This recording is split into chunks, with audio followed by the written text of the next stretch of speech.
తూర్పుగోదావరి పోలవరం జిల్లాలో పర్యటించిన ఆబ్కారీ శాఖ మంత్రి కొల్లు రవీంద్ర కల్లుగీత కార్మికులతో సమావేశమయ్యారు. నీరా ప్రాజెక్టుపై కార్మికుల అభిప్రాయాలను తెలుసుకున్న మంత్రి బీసీల అభ్యున్నతికి కూటమి ప్రభుత్వం పలు చర్యలు తీసుకుంటోందని తెలిపారు.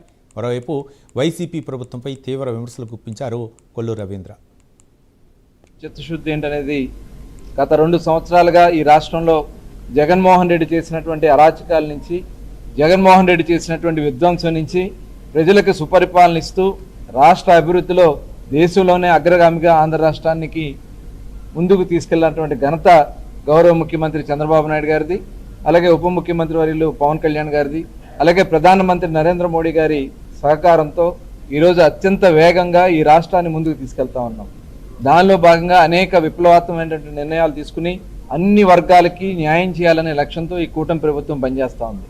అందుకనే ఈ రోజున ఏదైతే గీత కార్మికులు ఉన్నారో, గీత కులాలు ఉన్నాయో, గీత కులాలు అలాగే బడుగు బలహీన వర్గాలు అన్నింటిని కూడా ఆర్థికంగా, సామాజికంగా, అటు రాజకీయంగా కూడా తీసుకెళ్లినటువంటి ఘనత ఆనాడు స్వర్గీయ అన్న నందమూరి తారక రామారావు.